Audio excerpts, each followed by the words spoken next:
जय श्री राम। का समझे ले अपना आप के? हमरा के धमका रहल बिया, लंकेश के धमका रहल बिया। लंका के चिता बना दी। लंकेश अपन शत्रु सबके धराशायी करे जानेला। यही से तब भ्राता श्री लंकेश त्रिलोकी नाथ हवे।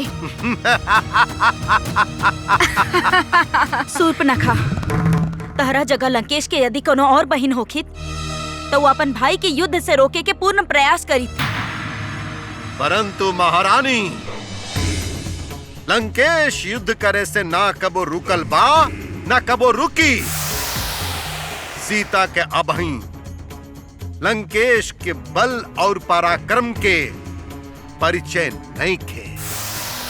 सूर्पनखा, का कहलस सीता? राव राक्षसी माया राम और लक्ष्मण के दिव्य अस्त्र के सामने असमर्थ होखी।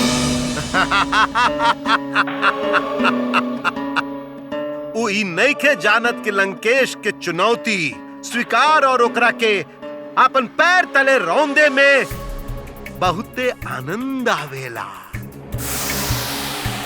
अब तो सीता के ओकरे भाषा में उत्तर देवे के होगी। लंकेश,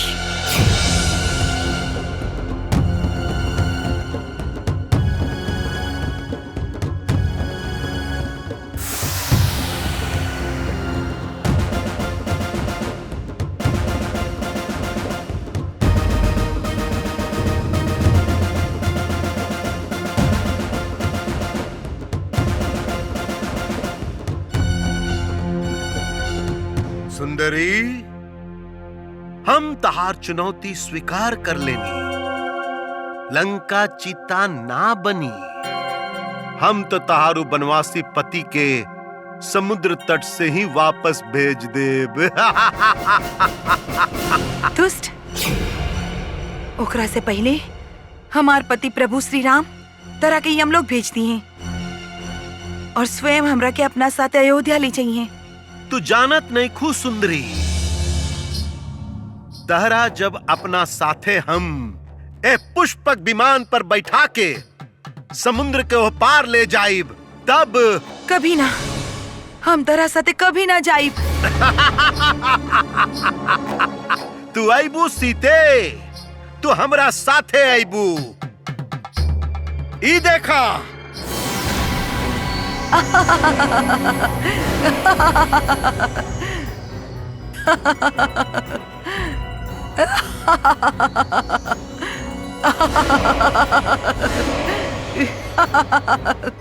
का कहले रहू तू सूर्पनखा के? रावण के राक्षसी माया भी राम के दिव्यास्त्र के ना रोक सकी। अब देखी हो रावण के राक्षसी माया कैसे राम के और ओकर बानरी सेना के भ्रमित करता।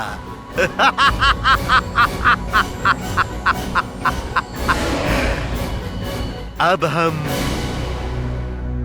सीता के राम के पास वापस लौटा रहल बानी। और राम अपन प्रिय सीता के लेके समुद्र के ओपार से ही अयोध्या लौट जाई। और असली सीता तू सदा सदा खातिर हमरा पास ये लंका में रहबू। कभी ना, ई तार ब्रह्म बादुष्ट। हमार प्रभु तार माया से कभी प्रभावित ना होखी हैं। जब तू प्रभावित हो गईलू तो तार राम भी प्रभावित होखी। स्मरण बा जब हम ऋषि के वेश धर के तहार कुटिया के द्वार पर आयल रही, लक्ष्मण एगो रेखा खींच ले रहे तारा खातिर, जौन तारा पार ना करे के रहे। परंतु हमार माया की तू लक्ष्मण रेखा पार कर गईलू। दुष्ट, पापी।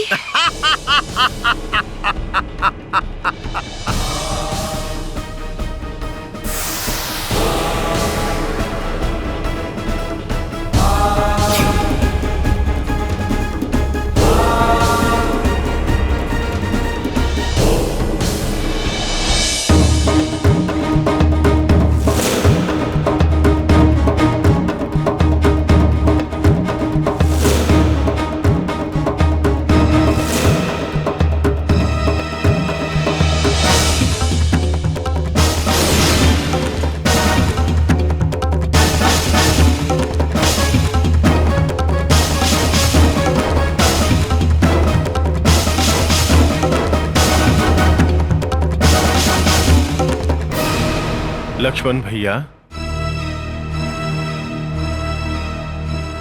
हम अब और एक पल भी प्रतीक्षा नहीं कर सकत। हम लंका पे आक्रमण कल चाहता नहीं।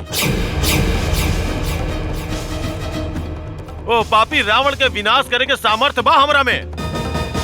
हमार तुरीण में भी ऐसा दिव्यास्त्र बा जेकर उत्तर न रावण दे सकेला और न ही ओकर सेनानी। हम अकेले ही लंका और लंकेश के विनाश कर सकीले। एकरा खातिर हमनी के मन में कोनो संदेह नहीं के सुमित्रा नंदन, पर रउआ लंका जाइब कैसे? हनुमान जी हमरा के लेके जा सकेले। हम और हनुमान जी भाभी के लेके लौट आई। और ध्यान लगा के बैठल रघुनंदन के रक्षा के करी सौमित्र। अधर्म और अनीति से व्यवहार करे वाला रावण प्रभु पे घात भी कर सकेला, और जब तक प्रभु ध्यान लगा के बैठल बाड़े, उनका रक्षा खातिर राउर और हनुमान के उनका साथे रहल परम आवश्यक बा। और रहल बा सीता मैया के लंका से लावे के, तो सीता मैया स्वयं हनुमान के साथे आवे से मना कर देले रही। वो केवल प्रभु श्री राम के साथे आवल चाहताड़ी। ऐसे रावर ए समय लंका गई उचित ना हो कि सुमित्रा नंदन। लक्ष्मण भैया, महाराज सुग्रीव और विभीषण जी उचित कह रहल बाड़े। जौन प्रकार प्रभु श्री राम मर्यादा में रह के समुद्र देव के मार्ग देवे के प्रतीक्षा कर रहल बाड़े, वही प्रकार हमनी सब भी करब।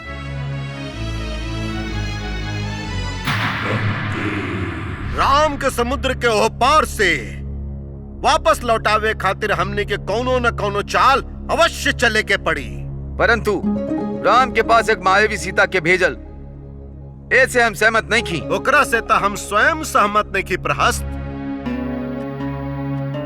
मायावी सीता वाला चाल तो हम ऐसे चलले रही कि हम आपन सुंदरी सीता के भयभीत कर सकी। पिताश्री, राम के सामर्थ्य सुग्रीव और वानर सेना बा, और ओकरे बल पे वो रउआ के चुनौती देवे के दुस्साहस कर रहल बा। यही सुग्रीव के कारण हनुमान लंका तक पहुंच गए रहे। यदि हमने सुग्रीव के राम से अलग कर दी तो ना ही राम समुद्र लांघ पाई और ना ही लंका तक पहुंच सकी। परंतु सुग्रीव हमने की मदद करे से इनकार कर देले बा इंद्रजीत। पिताश्री, जब सुग्रीव के इस समाचार मिली कि सीता आत्महत्या कर लेले बानी या फिर रउआ ओकर वध कर देले बानी, तब तू का समझताड़ा सुग्रीव इस समाचार पर विश्वास कर ली। ओकरा विश्वास करे के ही पड़ी पिताश्री। कहे कि ई समाचार ओकरा तक ऊ लेके जाई जेकरा पे आंख और कान बंद करके सुग्रीव विश्वास करत होके। के? हनुमान। इंद्रजीत, हनुमान भला ऐसन समाचार सुग्रीव के काहे दी? ई मायावी हनुमान के रूप धर के सुग्रीव के पास जाई पिताश्री। इंद्रजीत, तहारी कुटिल चाल अवश्य रंग लाई।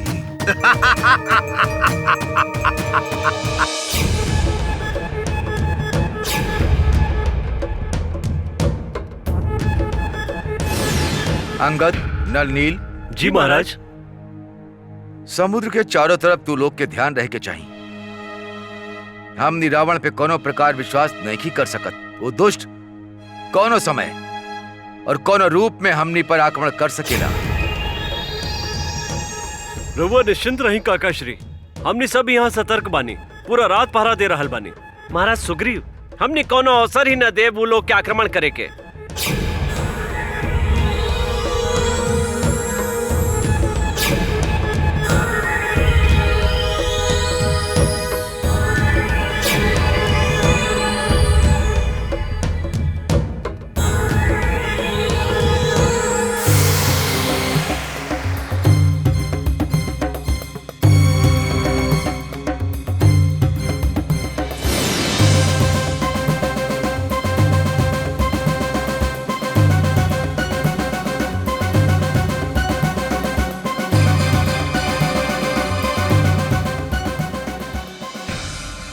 हनुमान, का भइल हनुमान जी? वो दुष्ट रावण मैया के वध कर दिलस।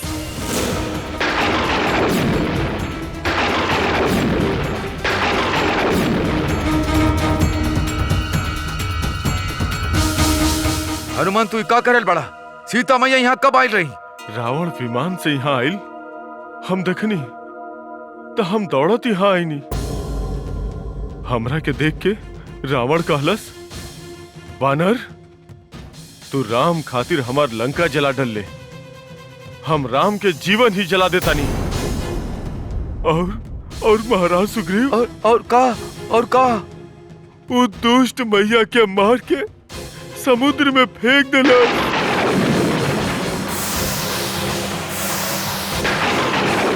महाराज सुग्रीव, हम मैया के ना बचा सकनी।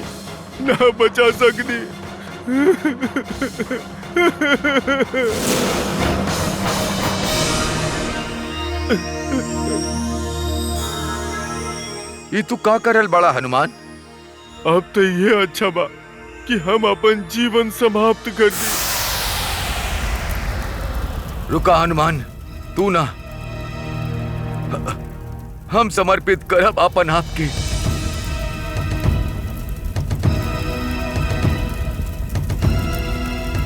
प्रभु श्री राम तो अपन वचन के पालन करके हमरा के किष्किंधा के राज दिलैले, परंतु हम आज तक अपन वचन के पालन ना कर सकी। धिक्कार बा हमार जीवन पे, हम जीवित नहीं की रहल चाहत हनुमान, हमें चिता में आत्मदाह करब।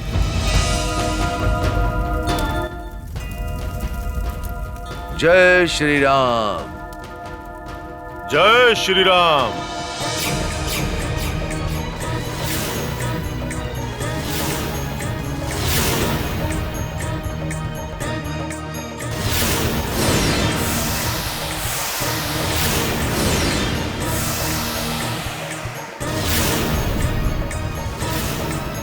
हनुमान?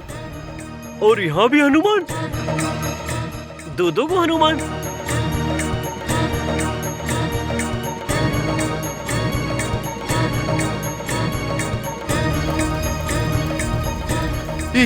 ये दूगो हनुमान कैसे? हम बताओ तनी महाराज सुग्रीव, हमनी दोनों में से एगो रावण के मायावी राक्षस है जौन हनुमान के वेश में यहाँ आइल बा रउआ के सीता मैया के मृत्यु के झूठा कहानी सुनावे खातिर, ताकि रउआ भावना के अधीन होके आत्मदाह कर ली जौन रउआ करे जात रहे। महाराज सुग्रीव, देख कर रहल बनी ए मायावी हनुमान के पकड़ ली है। यदि तू सत्य में हनुमान होता तो केहू दूसर के पकड़े खातिर ना कहता, स्वयं आगे बढ़ के पकड़ता। जय श्री राम।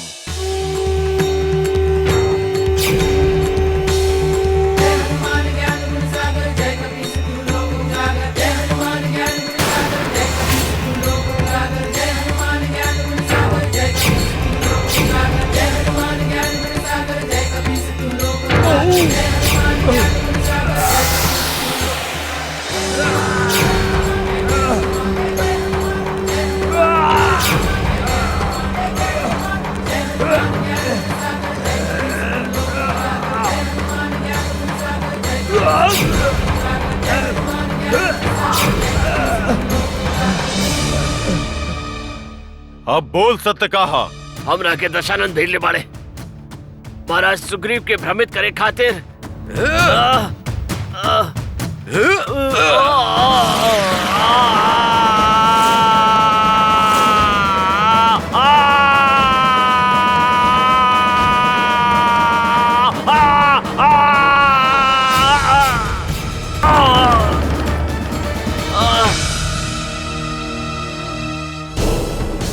एकर अर्थ जाना ताड़ा प्रहस्त, अटल बा युद्ध। युद्ध अटल भयल बा ना माता त्रिजटा, हम तक अब युद्ध अटल कैल गल बा। वो दुष्ट रावण अहंकार के अधीन होके स्वयं विनाशकारी युद्ध के निमंत्रण देले बा। युद्ध अटल भयल बा वो भ्रष्ट मति शूर्पणखा के कारण। हम कहले रही ना माता त्रिजटा, सत्य के सामने असत्य कभी नहीं के टिक सकत। यही से ता रावण के मायावी प्रयोग असफल रहल। अब युद्ध में रावण की का होगी? का होखी? लंकेश विजयी होखी महारानी, लंकेश विजयी होखी। जौन प्रकार सूर्य उदित होते अंधकार के नाश कर दे बेला, ठीक वही प्रकार हम रणभूमि में राम और ओकर सेना के विनाश कर देब। परंतु हम तो युद्ध के विषय के बारे में सोच के चिंतित हो रहल बानी स्वामी। महारानी, लंकेश के धनुष से निकलल बाण जब राम के शरीर के लहूलुहान कर दी, तब रउआ चिंता मुक्त हो जाए। रउआ व्यर्थ में और राम के महत्व दे रहल बानी महारानी। राम तब बालक बा, अभी ओकर सामना लंकेश के बाण से कहां भइल बा। महारानी, लंकेश के धनुष के टंकार से यमराज तक भयभीत होके भाग जाले। फेरी राम तो तुच्छ मानव है, तुच्छ मानव। फिर भी रउआ हमार बात मानी। महारानी, बस सीता वापस ना लौटी। अब युद्ध अटल बा युद्ध। जय श्री राम।